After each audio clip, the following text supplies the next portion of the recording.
I had an exam the following Tuesday, and admittedly had a lot of studying to conquer. My fiancé arrived around 9:50, about 10 minutes before I was expecting Renee back home. Right at 10, and I mean on the nose. We heard footsteps on the wraparound deck, and noticed Renee making her way to the front door. I remember finding it funny that I had been concentrating so hard that I hadn't even heard her Suburban drive up. Mark and I exchanged a knowing glance as Renee made her way into the living room where we sat. It appeared she might have had one glass of wine too many that evening, because she had this intoxicated, frozen grin on her face.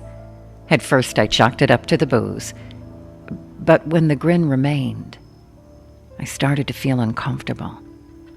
The way an unknown stranger staring from across a restaurant can make you feel. Renee was usually very chatty, perhaps even a bit ditzy. But tonight, her answers were short, albeit still polite enough. I began to gather my things as my fiancé continued a game of solitaire on his phone. Renee sat at the oak dining table, that bizarre and unsettling grin still plastered to her face, and wrote out a check for me. There was something painfully uncanny about her movements. They were rigid, forced, almost animatronic. By the time we got down to the driveway, my fiancé and I both had baffled looks on our faces. Renee stood in the window, smiling down on us, waving her hand back and forth. We began our trek down the winding roads towards, after a long night of babysitting out in the boonies, what I always like to call sweet, sweet civilization. The drive from their house to the freeway was dark, lined with redwoods and deer, which I usually quite enjoyed.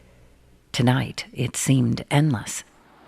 I had this overwhelming new desire to be on that highway, surrounded by other cars, amongst other drivers and passengers, heading into the city. We drove for what seemed like too long. Something wasn't right.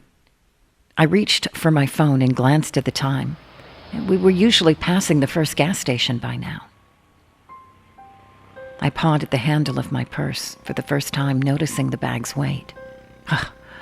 I had totally forgotten my textbook. Reluctant to turn around when we had already been driving for so long, I made amends with the fact that I absolutely needed that text if I had any chance at rocking my exam. Mark let out a groan as he swung the wheel, turning back the way we came. As we made our way to the deck, I saw the burgundy spine of my text on the couch through the sliding glass door. I continued on to the front door and knocked 3 times. No answer. I knocked again and then tried the door handle.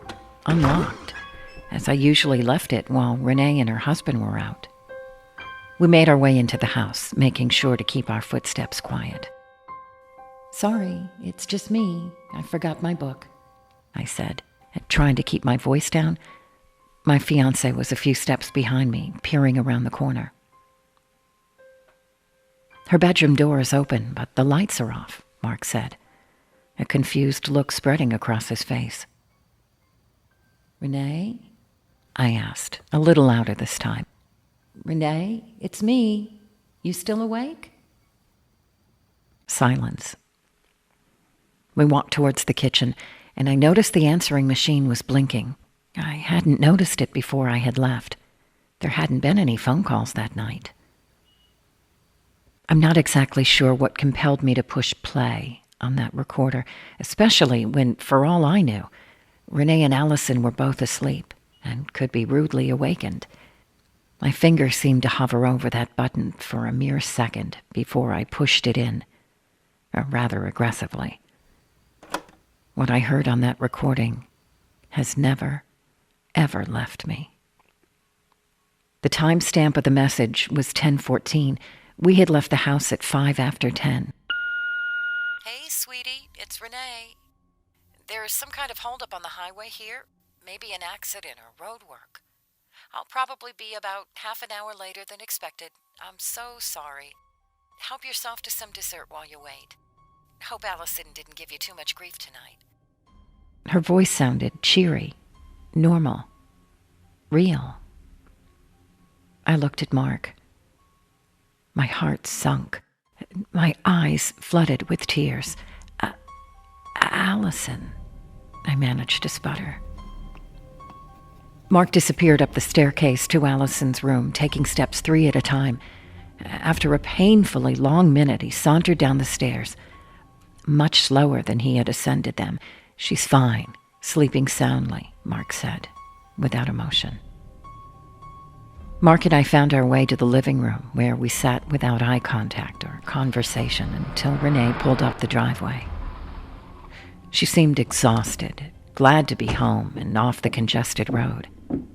She chattered on about her evening, then wrote me a check with a generous tip, thanked me for my patience, and smiled, the kind of smile that seemed absolutely genuine, that slowly faded when socially appropriate. I never had the heart to tell Renee what had happened that evening. I also never found the first check from the grinning woman. I ended up canceling my next 2 shifts, feigning sickness.